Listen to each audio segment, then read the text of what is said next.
Today's podcast is brought to you by Audible. Get a free audiobook download and a 30-day free trial at www.audibletrial.com/historyfangirl. Over 180,000 titles to choose from for your iPhone, Kindle, Android, or MP3 player.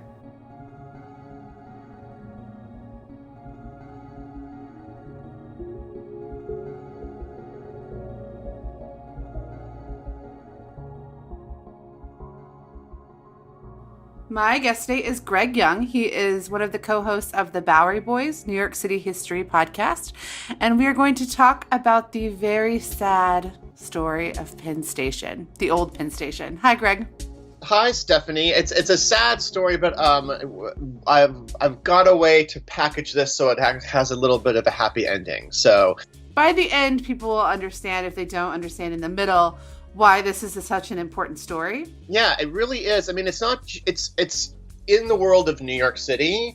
Obviously, it's incredibly important for many kind of smaller molecular ways, but like for the world, for the history of landmarks, for the history of American history, what happened here is a very vital story. So even if you're not like in particularly that interested in New York City history, there's a lot of value in kind of like going through the story here and kind of figuring out how the hell did this happen. So when I think of Penn Station, I'm thinking of the Penn Station as it is currently, smelly. One time somebody thought I was homeless there because I showed up late for a train and I was like crazy hungover. It was like not the last day of my 20s, but it was like the last time in my 20s where I forgot that I was getting older and therefore like hangovers were becoming horrific. So like I drank way too much, missed my train, had to figure out how to get home, like completely disoriented, didn't have any money. Like a guy at a pizza place thought that I was like a homeless person and kicked me out. I called my ex-husband, who was my husband at the time, and was like, you have to figure out how to help me get back to Philly. Oh, yeah. So, yeah. What made that story so horrifying is the fact that it was all subterranean. Like you were in, it wasn't just like a train station where it had, there's some sunlight. There's like some clean spots. Like you had to go through all of that in this subterranean, essentially cave-like train station, right? It has seen its better days. It never really technically had better days. It was always like that. So, and the thing about that Penn Station is once you're in it, you're in it. And it is not a pleasant way to get into the city. It is not a pleasant way to leave your wonderful New York weekend. Like for me, at least as an outsider. And then I was so hungover that I like called out sick the next day. And then after that, I reevaluated my life and started drinking less. Oh, my Lord. I'm so glad you associate that story with Penn Station. It's very symbolic of what New Yorkers in general feel about Penn Station. Yeah, so the thing is the Penn Station that New York suffers through now, it's Long Island Railroad, New Jersey Transit, and then like you take the Amtrak. And then there's also subway. There's like entrance to the subway there too. So it has a lot of purposes. It's really, really important. And it's a horrible place. But so it should not be a horrible place. So we know that right now there's no reason that you want to be in Penn Station unless you want to get quickly out of it to go explore the city. Yeah. Mm-hmm. Or use it to get out of the city to go explore like Philly or Boston. But it didn't used to be like that. It used to be kind of a magical place. It was, yeah. What was the original Penn Station like? What are New Yorkers not getting today? The amazing thing is to imagine those tunnels where you're in them, and above it is Madison Square Garden, which was constructed in the 1960s. But many, many decades before, in 1910, had you gone to that spot, you would have seen one of the most spectacular buildings in the world. The Pennsylvania Station, the New York Penn Station, which was built in 1910, was the fourth largest structure that had existed on the planet, meaning in terms of its total area. Like St. Peter's Church, the in the Vatican Okay. is larger, but you see some of these pictures and it looks like it's a little bit like the Vatican. It's that large. Now, Pennsylvania Railroad was the largest railroad in the United States. Penn Station stands for Pennsylvania Station, so it's kind of funny. That's in New York, but it's one of these beloved treasures. But the station in 1910 was developed to be kind of like a tribute to European train stations. The exterior had these beautiful colonnades. The entrance looked like the Brandenburg Gate. So, I Oh, mean, wow. it's super impressive. And it was designed by the leading architectural firm of the day, which was McKim, Mead, and White. And they're basically responsible they're the leading architectural firm of the Gilded Age. So it's like the top tier talent building this massive train station. It's hard to even imagine. Now, you can imagine it a little bit because in Pennsylvania, so it connected to the Philadelphia, which is also Penn Station, which Hmm. was smaller, but it's still with us, and it's also really beautiful. So you can kind of just that's a little hint of it. So just imagine that much, much larger. We also have this building. It's called the James Farley Post Office, which was across the street, was built around the same time and kind of a mirror image a little bit. So it's just it's just this thing that looks like it's from another planet. It certainly doesn't look like it was ever in the United States. I mean, they've really kind of certainly demolished, most of the exterior, most of the above ground portions are certainly no longer with us. So it's something it just lives in your dreams.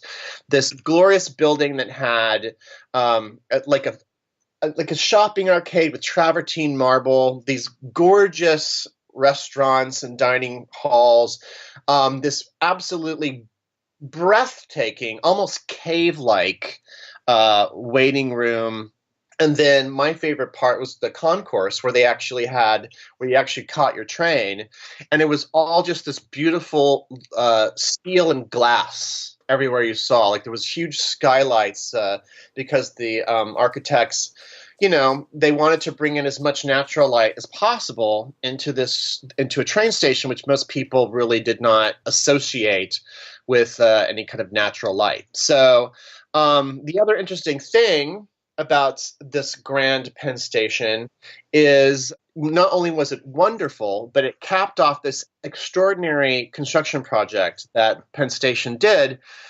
Essentially, in several years earlier, starting in 1902, they dug tunnels under the Hudson River because Penn Railroad, back in the day, they connected the whole world with their trains. But here's, the biggest city in America, and it's on an island. And they can't cross over the water. So you had the indignity, if you were a Penn Railroad's passenger, you had to get out at a ferry station and then take a ferry over and then continue to New York. So he wasn't having it. Alexander Cassatt, who was the president of Pennsylvania Railroad, who, by the way, his sister was Mary Cassatt, the Oh, wow. painter. If you, for those who know, they're impressionist painters. And he was close to his sister. But in fact, that's actually he got some of the ideas from this because he would visit his sister in Europe. So What I'm picturing is something that's very similar to like impressionist paintings of French train stations. yeah, no, exactly. I make a joke actually on our podcast that it's so romantic, these photographs, and on top of it, because it's the photography of the day of beginning 20th century, there's something kind of mystical and glowing about this kind of black and white photography.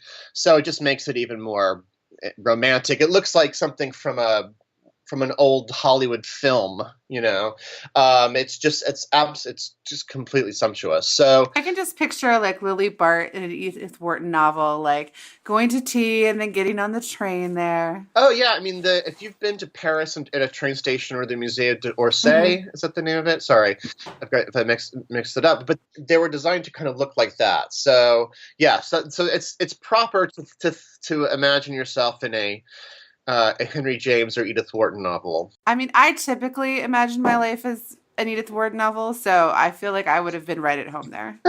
Oh yeah, I mean the and this had, because it was built right here in 1910, which is an interesting cusp in the history of American transportation. The 31st and 33rd side, excuse me, had separate entrances that were called carriage entrances because we are talking a world where automobiles were picking up in popularity, but there still was some horse carriages, well into the 1920s, which is interesting. So you had a kind of a mix of that kind of coming in and out of the train.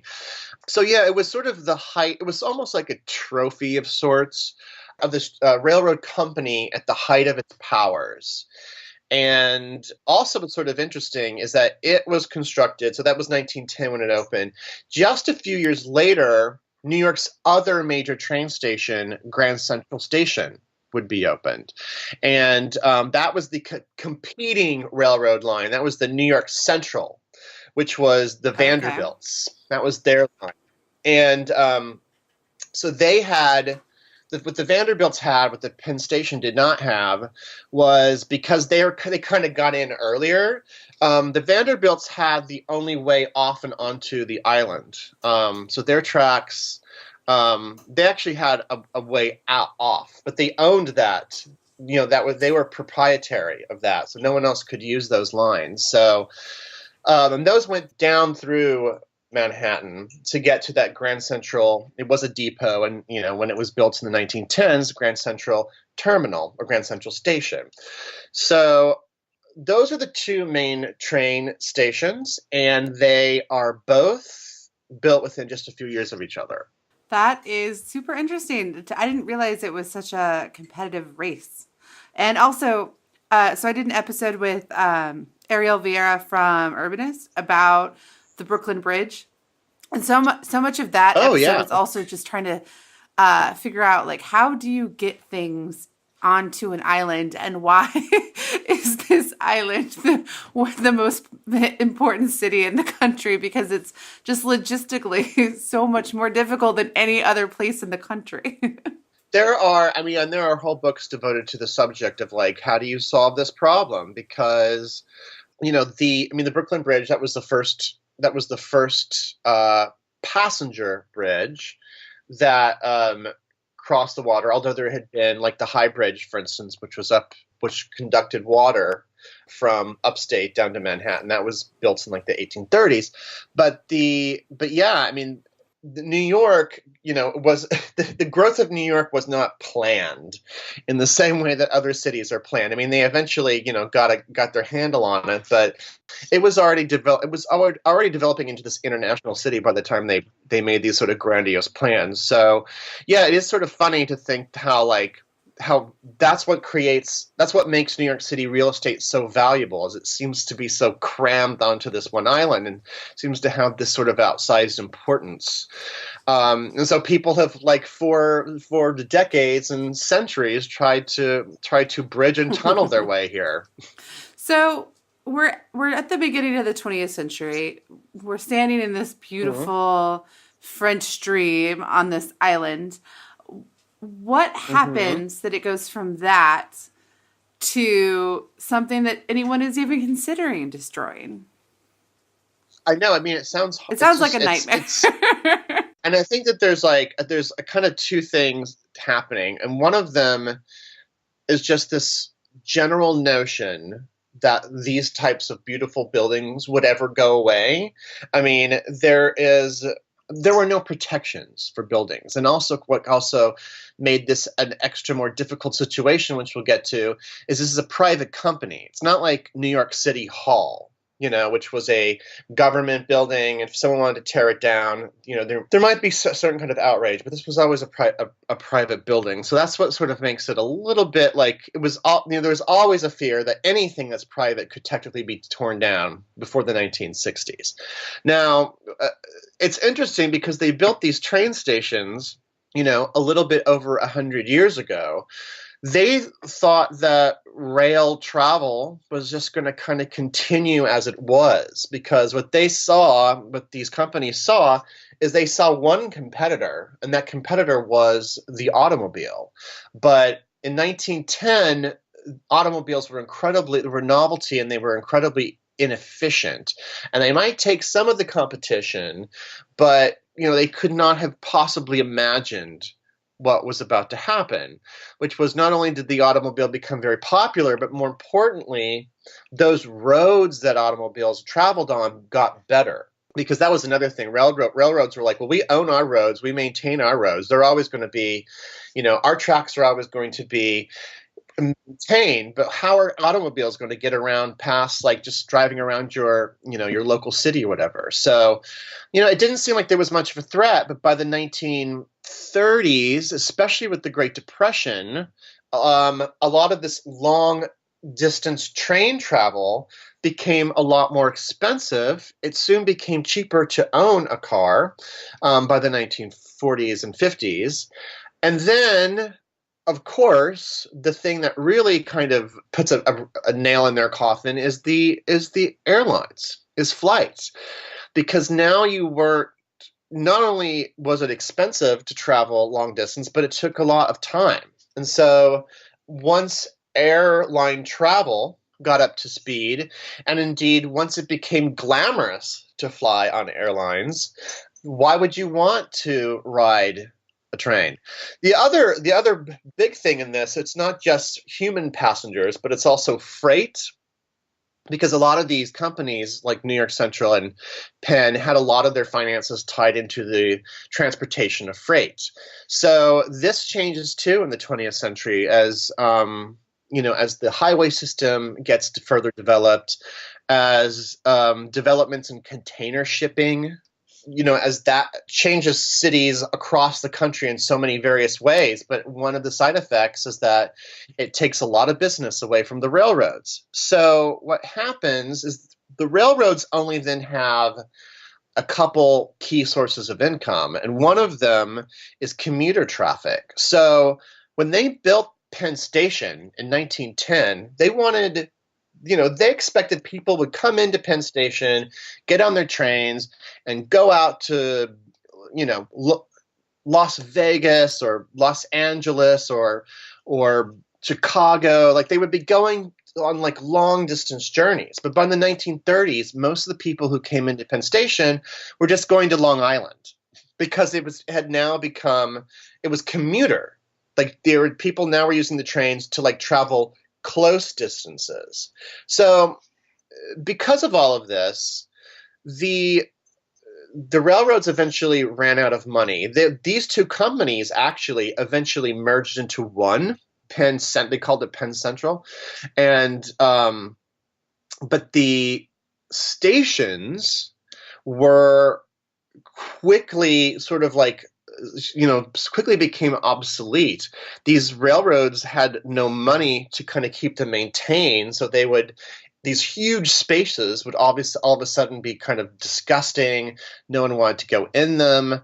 The companies would try to make a fast buck by selling off spaces and putting in billboards in these train stations. So imagine this glorious Greek structure with like model cars with swiveling in the waiting room, or like gigantic billboards for clothing stores, things like that. Like they were doing anything possible to kind of just like stay afloat. But as a result, these train stations just became unpleasant places to go.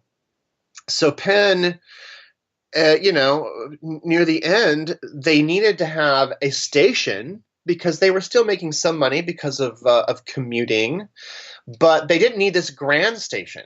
It was a waste of space. It was too much to maintain. It was at this point kind of grotesque. New Yorkers were even kind of unwilling to even step inside of it, and just to make it just a little bit more undesirable, Penn Station in particular. I won't get into the specifics, but it's kind of on the west side of New York, whereas like Grand Central's in the middle of Manhattan. So people are, even if you're not taking the train, sometimes you pass through it. Like it has there's activity there. Whereas Penn Station didn't quite have that the same way. So by the time you get to 1950s and 1960s, and New York's financial fortunes are already kind of like sliding down into what they would eventually become in the 70s, when the city almost declared bankruptcy, the it just seemed like, why do they have this building? And so Penn Station was like, well, who cares if we just we have to we have to do something, or we're going to lose the entire railroad system. So they decided to use the building's air rights to build something that was going to be vital for that spot, and building something that would actually, could actually benefit from all of these railroad lines underneath it. So it was in the 1950s that they announced plans that they were going to tear down the station above ground, but leave the tracks underneath it, like leave the track infrastructure as it is.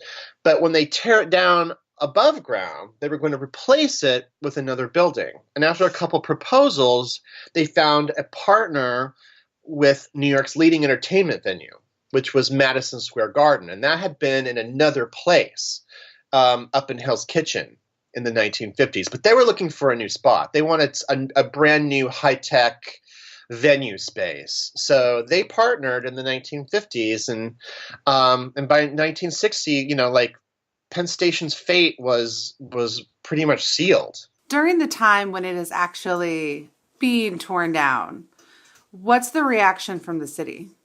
Today we look at it, the number one question is oh, they were so greedy. Why did people tear this down? Who would even do this? People are monsters.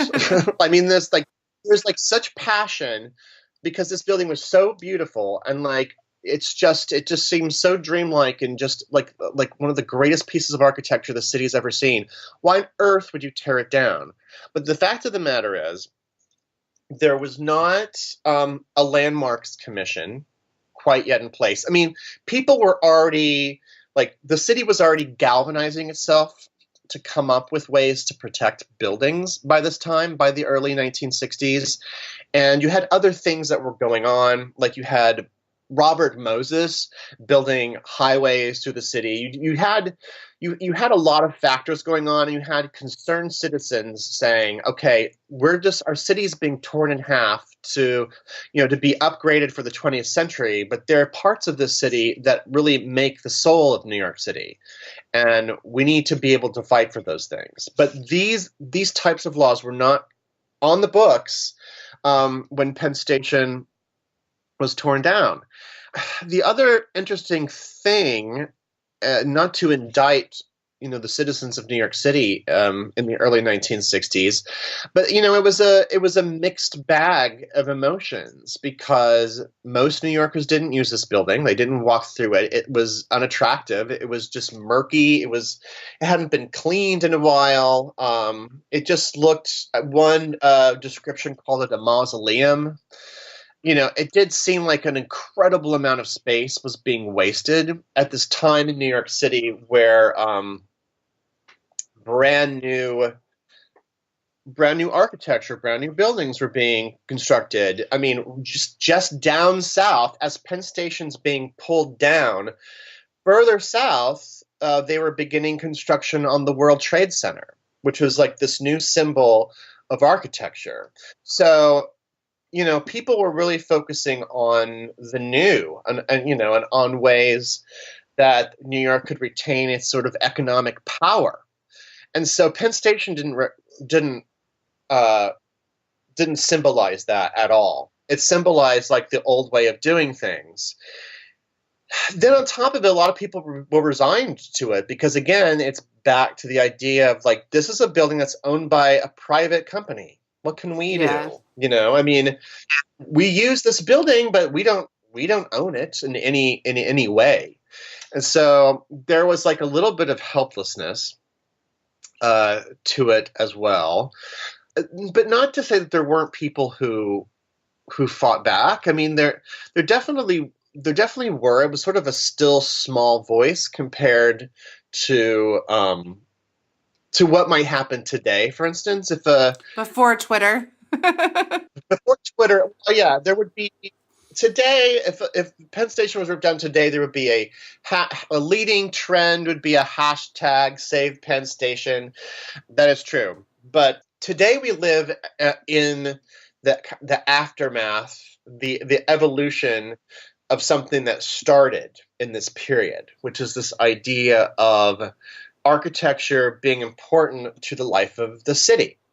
And here, today, if they tear down, if there's like a historic candy shop that, they're being run out of their building because of high rent, people like New Yorkers across the city will be outraged, and there'll be like pickets and everything. I mean, we have come to this point where every little small thing, if we fear that even a small thing that represents something important to the city is going to be taken away, we will galvanize towards it. But back then, it seemed impossible to even do that, and so those who could have bonded together to kind of like air their grievances back then were famous architects, city planners. I mean, Philip Johnson, the widow of Eros Saarinen, Okay. who had he designed the St. Louis Arch, among other extraordinary things. It was just a lot of these. It was a small group, and they were a powerful group, but they were a very small group. They were basically standing up against the city, but there was no one on the other side heeding their call. Well, there was no law. They had to appeal to the decision makers. There was no other place to go, right? Yeah, I mean, and that's really key, because really who they're talking to, because there's no power really by the city to do anything. The conversation that they're trying to have is with Penn Railroad. And Penn is saying, we're broke. We can't do anything with this building, and no one's buying it from us. So, what are we supposed to do? Our hands are tied. That was at least their story back then. Who knows if there's something else they could have done to have saved that building. But so no one was kind of heeding the call. And so this tragic thing that happened, the building was torn down kind of over a period of time in the mid-1960s. It was something that people kind of saw coming, and there were these little efforts to stop it. But, unbelievable today, there wasn't the kind of outrage that you would nearly have for something like this today. Or that you would need for it to win. Oh, yeah. Look, so many classic things are still torn down today, even with all of the sort of outrage and protest, right? So, it was really kind of an uphill battle back then. But, people consider Penn Station to be like the martyr for the cause, the sacrificial lamb, because what happened is the building got torn down, in pieces. Interestingly, they built Madison Square Garden at the same time as they were tearing it down. So the 7th Avenue side of Penn Station was still standing when most of Madison Square Garden was coming up. So yeah, so then on top of it, of course, the tracks underneath were still running the whole time. Like, it was still like an active train station. Somehow you think Penn Station is bad now? I can't even imagine how horrible it would have been, traveling while there's like construction going on and destruction going on top. But as a result, like, New Yorkers saw for the first time this grand scale destruction as they had never seen before. New York is always a city that has to rebuild and knock things down and rebuild, and this goes on all the time. If you live in New York, it's a fact of life. But never had it been done on this particular scale. And it was also one of these things where people really felt regretful and longing for it after it was gone. Especially when it's done and you see Madison Square Garden and you're like, oh, it looks like a hubcap. And you go down into those Penn Station tunnels for the first time and you're like, oh, I feel like I'm slithering into the earth. the grandiosity of the train station had literally been erased and replaced with its oppositeness, which was a mundane, like making your ride as mundane as possible. Um, so because of that, people kind of galvanized for this kind of thing, and pretty soon we had a landmarks commission, and we had all of these other sort of safeguards. Now, that doesn't necessarily mean, though, that even in the 70s and 80s, something can be a landmark and it can still be endangered. That's always that's always a problem, also. But these people really started to think we need to start saving these kinds of structures because they are the spirit of New York City. I mean, it really it reached a new crescendo here in the 60s with the destruction of Penn Station. After that, the city starts to codify what it wants. Like, what does that actual process look like? Oh, you mean like the landmarking process? That is still something that even I'm trying to figure out, because I think that the world of landmarking and historic districts and protections of buildings is quite tricky and rather complicated, because just because something is old doesn't mean it's protected, right? So even a lot of people think, well, that's an old building, why isn't that a landmark? It's like, well, something's a landmark not because congratulations, you made it to 175 years old, you get landmarking. It usually has to have a specific reason, like we need to save this building because it is a unique example of this, of A, B, and C, or or like a person lived there, yeah, or it's like a brilliant example of a particular kind of architecture.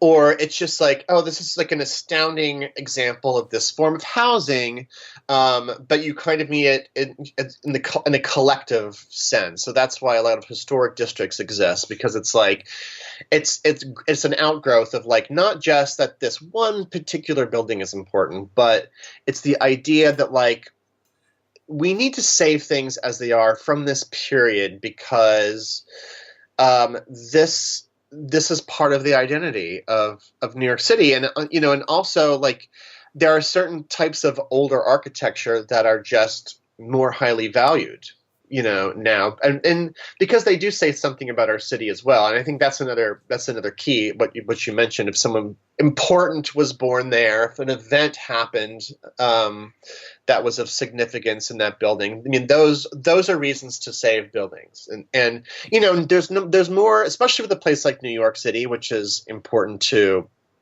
American history and international history. There are other ways to protect things. It's not just our local landmarking. There's also the Park Service.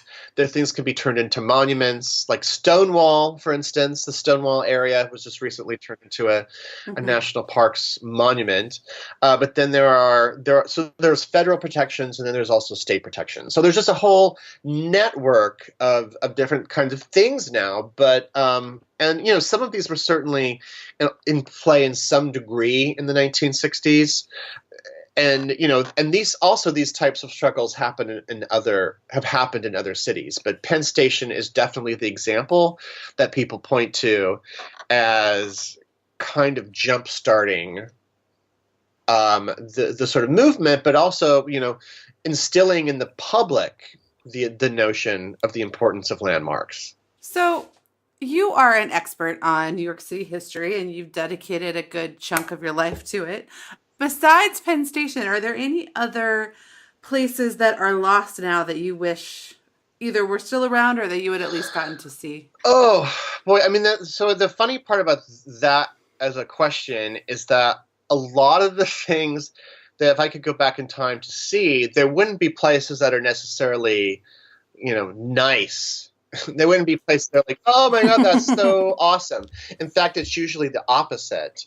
It's like, wow, I would love to really have seen, like elements of old Five Points. I would have loved to have seen the old Tombs prison, the original prison which was called the Tombs, which was in the old neighborhood of Five Points, was actually, it looked like this old Egyptian mausoleum. I mean, you thought Penn Station was a mausoleum. This was like literally designed like an Egyptian mausoleum. It's like the scariest building in the world, and it was the prison for decades. Oh, wow. And it's about in the spot where today's detention center is in the Civic Center area. But so I mean, there's places like that. I mean, those aren't necessarily places we need to have back to us. I mean, there's also like one of my favorite old skyscrapers, actually. It was at one point the tallest building in the world for about a year. And it was around the area. It was near the World Trade Center site today, just maybe a little bit to the southeast of it, where Zuccotti Park is. There was a building called the Singer Building. And it was built by the Singer Sewing Company. And it was the tallest building in the world, and an incredibly unfunctional building because it kind of like a turtle where the first few floors were just like, they took up a certain amount of the block. And then there was just like this tower shooting up out of it. It almost looks like there's a rocket ship on top of this other building. And Oh, wow. it really looks spectacular. I mean, it's like just classic old New York. It also, and the Woolworth building would do this later and to a much better, more classic effect, but it would have representations of that industry in the architecture. So for instance, the Singer building would have like needle and thread and sewing machines and all this different kind of stuff in the actual stonework and metalwork, which Oh, yeah, I mean, it wow. sounds extraordinary, but again, it was such an impractical building. So it was the tallest building for, I think, about a year. I can't remember off the top of my head. It might have been a year or two. But then it was eventually torn down to build. I think it's the U.S. Steel building. Again, don't quote me. It's the U.S. Steel building. It's on that spot now. But at the time, it was the tallest building ever demolished, on purpose. And then the crazy part about that is because then that title was unfortunately taken from it on September 11th, 2001, when the buildings that would have been right next to it were destroyed. So it's the Singer building is really fascinating. Who wouldn't want to go to like some of the old speakeasies, the famed speakeasies of the 1920s? I mean, those aren't necessarily buildings; those are just sort of like hole-in-the-wall spaces. But what would that have been like? I mean, I suppose the alcohol was toxic and there was no air conditioning. So it's terrible, but to have experienced one night in Prohibition New York might be a magical thing. Well, that does sound. Yeah, I think all of those places sound very interesting. I could see why someone who'd spent a lot of time looking at old pictures of New York would want to see those places. Yeah, I mean, I do wonder sometimes, like, even 100 years ago, there are huge areas, in fact, of Queens and Brooklyn that were just farmland. They were undeveloped spaces. I mean, when you fly into New York City and you look down, you're like, wow, that's a lot of humanity. Like, so it's so developed, it's so packed that it's impossible to imagine any of the land as having this sort of natural element to it. But in fact, this region, I mean, the reason it was settled, people settled here, the reason it was so important is because it had so many rich natural resources. And, for almost 400 years, we just whittled it all away. Cement block by cement block. Yeah. So, I mean, there are obviously places in New York. There are many parks and protected areas that sort of resemble or sort of keep that old, the old topography. So you can kind of imagine a little bit. I do have to give a shout out to one of my favorite places in New York, which is Inwood Park, which is the park that's on the very tip of Manhattan. So it's like the top of Okay. Manhattan, where that little handle part of Manhattan is. Um, So like I'm not great yeah. with the geography of New York. So Battery Park is as south as it gets. So Yes, this it's is the like polar opposite. as It's north as as it north gets. as you can get Okay. in Manhattan. And the reason I bring it up is because it contains the last remnant of natural forest in Manhattan. Because Oh but wow. you might be like, well, wait a minute, what about Central Park?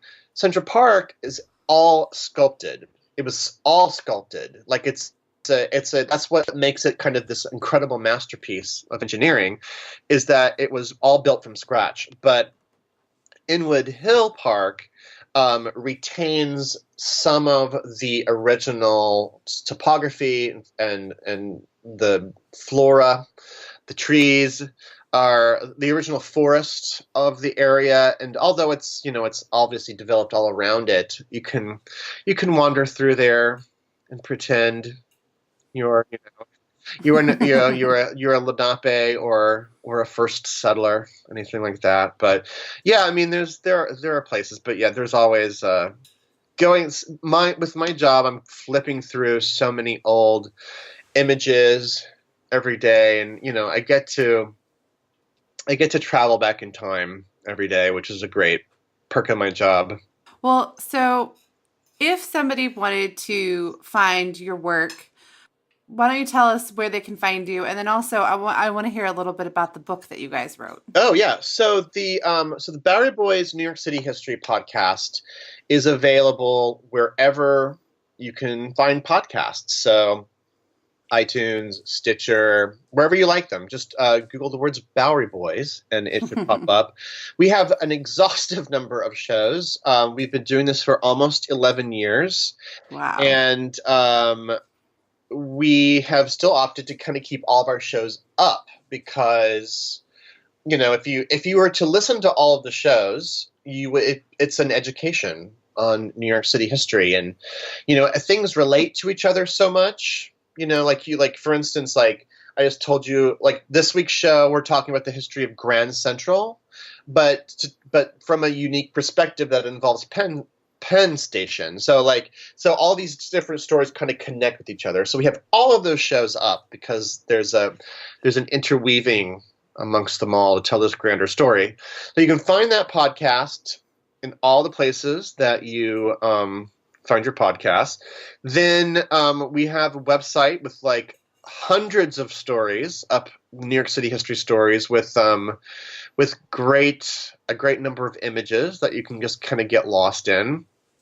We're also active on Facebook and Instagram, and actually, I do a lot of interesting stuff on Twitter. Whenever there is a kind of a historical show on TV, we tweet along with it because Oh, cool. it's fun. It's almost like I describe it as like the old pop-up video that like because there's so many people. It's like there's so many people watching things on two screens, which I mean is we shouldn't do. We should focus our attention on one thing, but the reality is we're usually doing something else.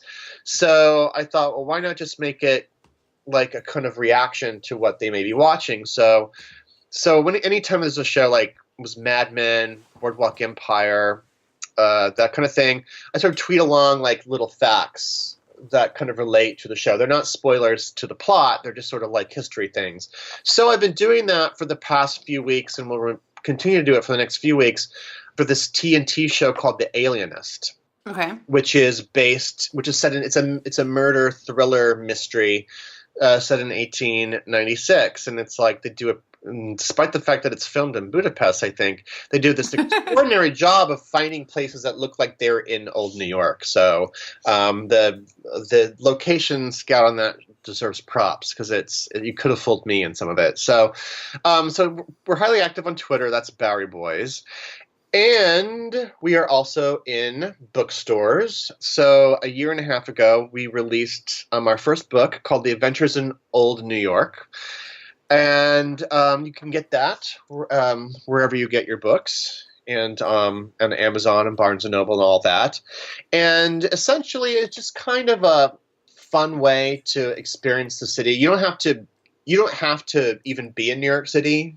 In fact, hopefully you could take this book and reimagine it for yourself, because it's really kind of the history of New York, but arranged a little bit like an old-fashioned tour book, where we start at the southern part of Manhattan and go up the entire island. We only do Manhattan in this book, or else the book we'd still be working on the book if we did boroughs. So we opted to limit it to just Manhattan, because until 1898, New York was just Manhattan. And then that was the consolidation and the creation of the boroughs. But before 1898, it was just Manhattan. So that's how the book is arranged. And so there's certain elements where it's just like sort of the history of each neighborhood, but then there's also an element where you can, like, little places in the neighborhood. There's even a little walking tour if you want to go on it, but you don't really have to. You can still read that at home. So yeah,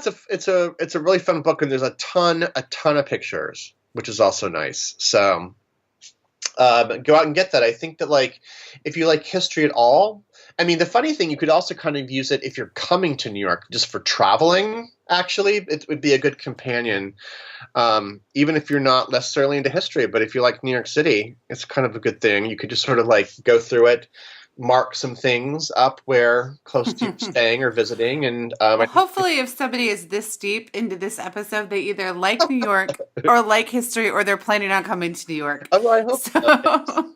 Cool. So yeah. So, and then, I should add that a lot of people use our shows actually who are coming to New York. Like they beef up, they download, or they binge a few episodes of subjects that interest them before they come to New York. And so I do that wherever I go. Like wherever I'm planning a trip to, I'll be like, what's the podcast that's the best one? Yeah.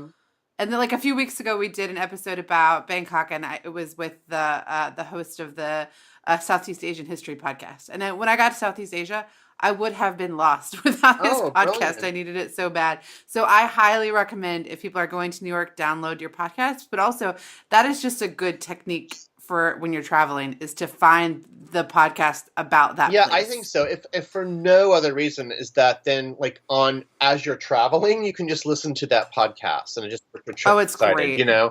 But like people will use our podcast as though it's a audio walking tour, even though it's not really set up like that. We have a couple episodes that are literally set up like that, but if you are so for instance, on this show on Penn Station that we just did this past week, if you're in Penn Station, if you're waiting for a train in Penn Station, it's pretty good listening, because you're just like, you'll perceive what you're doing in a very different way. Yes, and you'll maybe picture it. I think next time. So one time I was in Penn Station, I was reading House of Birth. Oh, okay. Randomly on my Kindle, and I think next time I go, I think I'm just always going to read Edith Wharton when I'm there, and then I'll feel better about being there. Sure. I mean, just imagine you have your valet move your steamer trunks behind you as you adjust your gloves and your traveling clothes, getting ready to go on the train up to Newport or wherever. Well, Greg, thank you so much for coming on the show. This has been really great. I think this is the first episode we've done about a place that isn't really there anymore. Yeah, kind of not there. There's something there. Which is amazing. It's just not the thing that you're going to see when you go there. So, but I think it's great to know and be able to picture what it used to be like. So thank you so much for coming on. No problem. Thanks for having me. Have a great New York week.